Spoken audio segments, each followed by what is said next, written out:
오늘은 절대 포기하지 않으시는 하나님, 절대 포기하지 않으시는 하나님이라는 제목으로 말씀 증거하도록 하겠습니다. 또 이제 제 후배 이야기인데, 그렇지만 사실 너무나도 흔한 사례라서 그냥 일반론으로 들으셔도 됩니다. 후배랑 얘기하던 중 어쩌다가 교회 이야기가 나왔어요. 알고 보니까 그는 예수님을 열심히 믿고 생활하던 사람이었습니다. 근데 지금은 그 당시에는 교회를 나가지 않았어요. 그래서 왜 안 나가냐고 물어봤더니 지금도 하나님 믿기는 믿는다고. 그래서 지금은 비록 교회에 안 나가고 내 마음대로 살지만 하나님은 날 포기하지 않으실 줄 믿기 때문에 언젠가 정말 내가 죽기 직전에라도, 실제로 한 말입니다, 내가 죽기 정말 0.0000001초 전에라도 회개하고 하나님께 돌아갈 걸 믿는다고 이렇게 얘기하더라고요. 그러면서 이게 오히려 어떻게 보면 큰 믿음 아니냐 이렇게 얘기했습니다. 참 유치한 말 자체가 유치한데, 곰곰이 생각하면 할수록 한 가지가 분명해집니다. 왜냐하면 하나님께서 날 절대 포기하지 않으시니 난 좀 막 살아도 된다는 그 믿음이 정말 대단한 믿음인지는 잘 모르겠어요. 아니 그 안에 진짜 그런 믿음이 있는 건지, 아니면 그냥 들은 풍월로 내가 그냥 그런 믿음 있습니다 하고 얘기만 할 뿐이지 그냥 정말은 실은 아직 믿음을 알지 못하는 건지조차 잘 모르겠어요. 다만 한 가지 확실한 거는 그런 태도가 정말 어리석다는 그것 하나만은 확실한 겁니다. 하나님께서 너를 절대 포기하지 않으신다는 건 그저 구원받고 못 받고 하는 그 문제에만 적용되는 게 아니기 때문이에요. 그 사람이 그냥 막 살고 어쩌고는 그냥 그 사람에게 맡겨져 있는 거고, 하나님께서는 그의 구원만큼은 책임지시기 때문에 정 안 되겠으면 마지막에 긴급 처방해서 죽기 직전에라도 회개하게 하는 것, 그게 하나님께서 포기하지 않으시는 게 아닙니다. 하나님께서는 그렇게 물렁물렁한 분이 아니세요. 엄청 집요하신 분입니다. 택한 백성이 하나님을 알기를 원하는 그 수준, 믿음의 그 수준, 예비하신 사랑의 그 분량을 기어이 채우시는 분이기 때문이에요.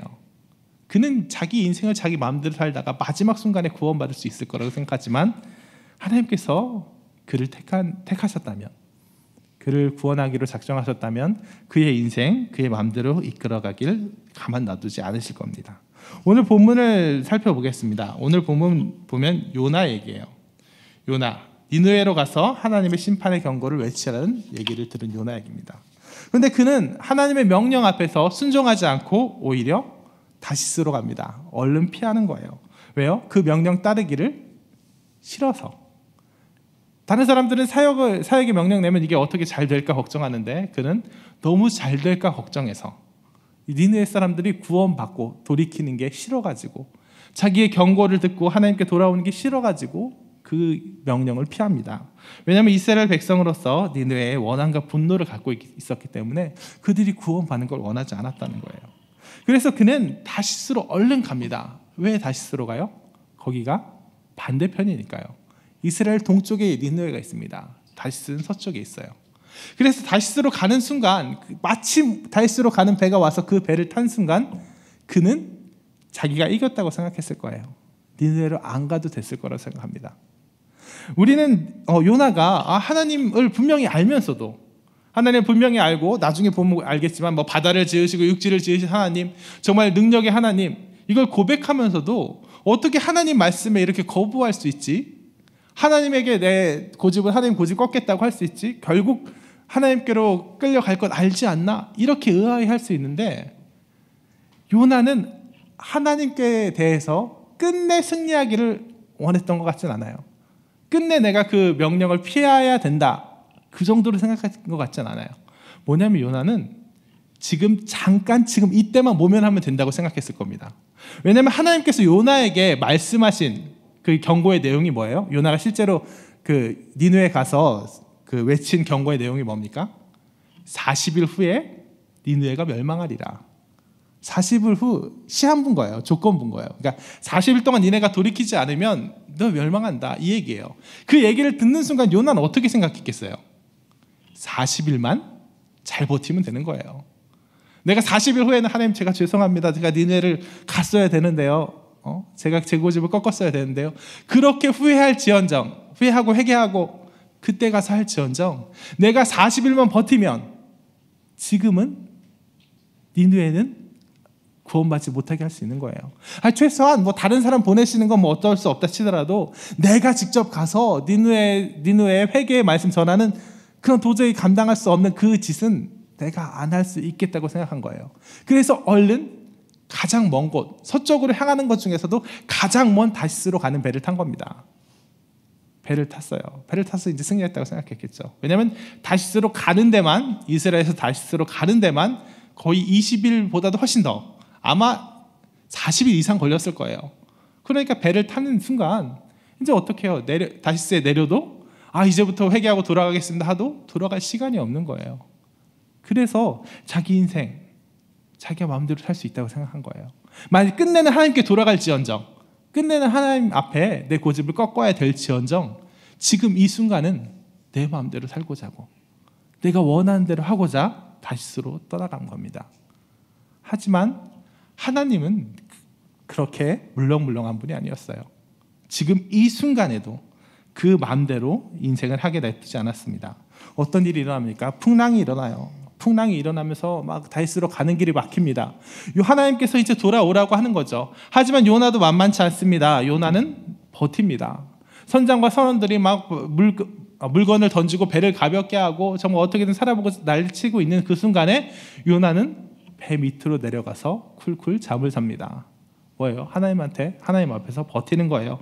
하나님 이런다고 내가 갈 줄 아십니까? 내가 조금만 더 버티면 다시스로 가기만 하면 내가 니느웨 가는 꼴은 모면할 수 있는데, 내가 원하는 대로 살 수 있는데 하나님 난 더 버틸 겁니다 하고 버티는 거예요. 그래서 하나님이 계속 압박합니다. 선장을 보내서 깨우고 자, 이게 누구 때문인지 제비를 뽑아보자 합니다. 요나가 뽑혀요. 그래서 너 이거 무슨 일이냐, 너 왜 한 거냐 하고 계속 압박해요.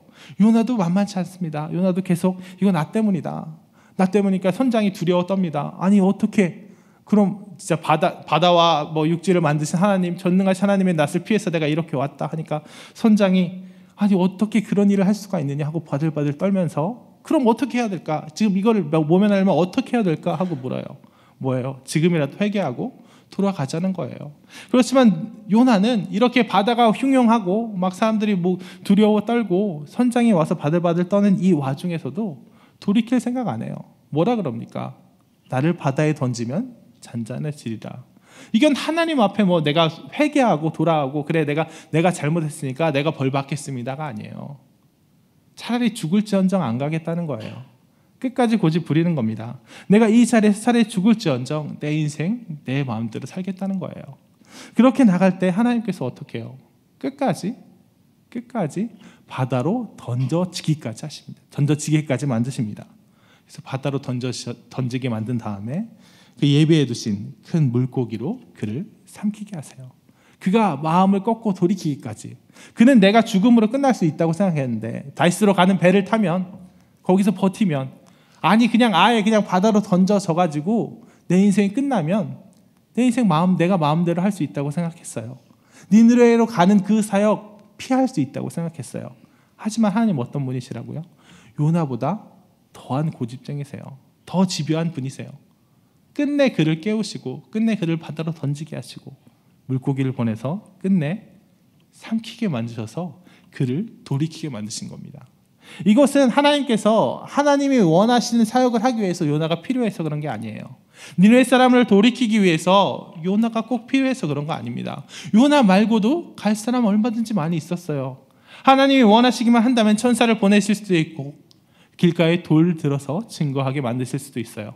하지만 하나님께서는 꼭 요나가 가기를 원하시고 고집을 꺾지 않으셨습니다. 왜요? 요나가 그 사역 감당하면서 하나님이 얼마나 니느웨를, 그 사람들을 사랑하시는지, 하나님이 얼마나 택한 백성들을 사랑하시는지, 하나님이 얼마나 택한 백성들을 구원하시기 위해서 열심을 내고 계시는지 알기를 원하셨기 때문이에요. 하나님께서 우리를 절대 포기하지 않으신다. 하나님께서 우리를 위해서 예비하신 그 계획들이 하나도 꺾이지 않는다는 건 단지 하나님께서 그 사람을 최후의 순간에는 구원해 주신다, 그런 의미에서 그치는 거 아닙니다. 하나님께서는 우리에게 원하시는 사랑의 분량들이 다 있어요. 계획하신 그 은혜의 분량들이 다 있습니다. 그 계획들이 다 있어요. 그래서 우리가 아무리 우리 마음대로 살고 막 살려고 해도 하나님 앞에서 좀 게으름을 부리려고 해도 하나님 그것 놔두지 않으세요. 놔두지 않으십니다.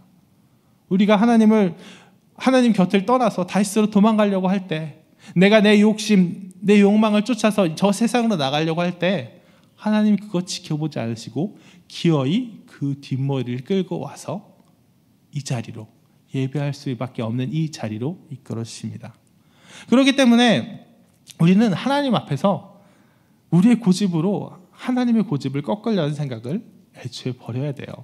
참 어떻게 보면 유치하게 들릴 수 있는 말이지만 이런 말 있잖아요. 막 내가 3년 동안 4년 동안 11조를 안 했더니 사고가 났다. 그래서 사고로 들어간 비용을 따져봤더니 딱 그 11조 분량이더라. 근데 교회에 안 내면 병원에 내고 보험사에 낸다. 이런 말 보면 되게 유치한 것 같고 되게 단순한 것 같지만, 어떻게 보면 11조라는 문제를 그렇게 너무 단순하고 쉽게만 얘기한 것 같지만, 어떻게 보면 하나님께서 그 포기하지 않으시는 그 하나님의 속성을 정확하게 표현한 말이에요. 우리가 이 세상을 향해서 다시스로 향해서 가면 갈수록 하나님께서는 그 분량대로 우리에게 고난을 주시고요, 우리에게 돌이킬 수밖에 없는 사정을 허락해 주십니다. 그러니까 하나님 앞에 버티지 말고 하나님 말씀하실 때 지체 없이 순종하는 게 우리에게 가장 유익한 길이에요. 이것이 오늘 전해드리고 싶은 말씀 첫 번째입니다. 하나님이 원하시는 은혜의 분량 채워지기까지, 하나님이 말씀하신 그 사명 내가 완수하기까지 하나님 포기하지 않으시니까 괜히 버티지 말고 한 대 맞고 돌아오지 말고 지체 없이 순종하시기 바랍니다. 그리고 두 번째는 이렇게 하나님께서 우리가 하나님께서 받는 은혜의 분량 누리는 것, 우리가 하나님 앞에서 정말 하나님의 사랑을 체험하고 우리가 하나님 앞에서 믿음을 키워가는 것, 이 자체도 온전히 하나님의 능력이요 하나님의 인도하심이라는 걸 인정하시기 바랍니다. 그럴 때 우리는 첫째로 자유해져요. 우리는 자유해집니다. 너무 자유가 지나쳐서 아까 제 후배처럼 그래 그러니까 내 마음대로 살겠다 하면 안 되겠지만, 정말 우리가 하나님 앞에서 우리의 믿음을 지키는 것조차도 하나님의 능력이고 하나님의 인도하심이란 걸 인도할 때 우린 두려움이 없어져요. 두려움이 없어집니다. 하나님께서 책임져 주시는 사람의 자유함이 있고, 정말 내 인생 내 마음대로 살기를 포기하고, 또한 내게 있는 믿음, 내게 있는 은혜, 내가 누린 은혜, 내가 감당한 사명을 가지고 교만해지지 않게 됩니다. 그 모든 것이 하나님의 인도하심이고 하나님의 이끄심, 전적인 이끄심임을 인정하면 오히려 그것들 감사로만 여기고 은혜로만 여겨서 오히려 겸손해져요.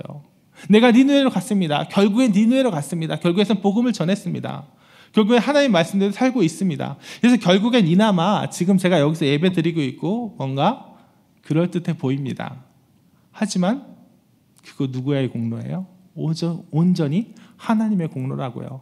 내가 불순종할 때마다 다시스로 가려고 할 때마다 풍랑을 보내주시고 큰 물고기를 보내주셔서 정말 집요하게 나를 이끌어 오셔서 기어코 니느웨로 가게 하신 하나님의 공로지 나의 공로가 아닙니다. 요나의 공로가 아니에요.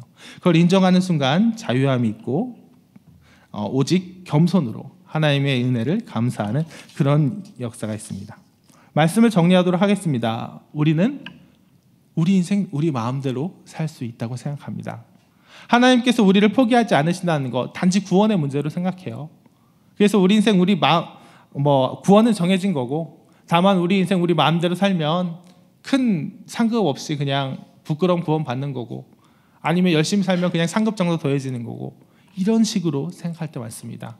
하지만 그렇지 않아요. 하나님께서 택한 백성을 절대 포기하지 않으신다는 건 단지 구원만큼은 포기하지 않으신다, 그 최저 수준만큼은 맞춰주신다가 아니라 하나님이 원하시는 그 수준까지, 그 은혜의 분량까지, 그 계획을 모두 정말 조금도 포기하지 않으신다는 거예요. 그래서 하나님께서 우리에게 정말 우리와 같이 쓰고 싶은 그 사랑의 분량, 우리가 같이 함께 감당하고 싶은 그 사명의 분량은 절대 포기하지 않으십니다.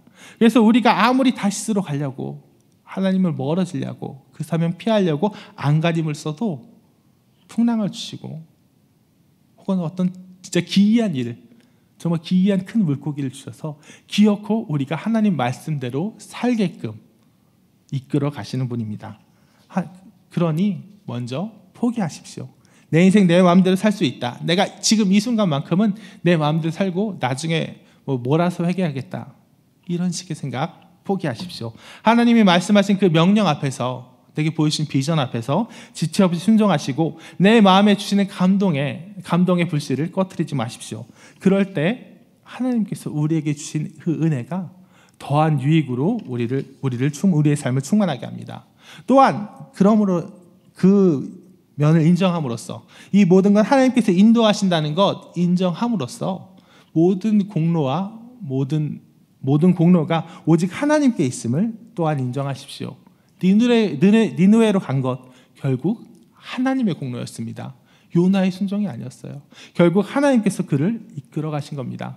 우리가 하나님의 일을 감당하고 우리가 정말 하나님을 좀 더 알게 되고 좀 더 굳건한 믿음을 가지게 된 것, 엄밀히 말하면 우리의 순종이 아닙니다.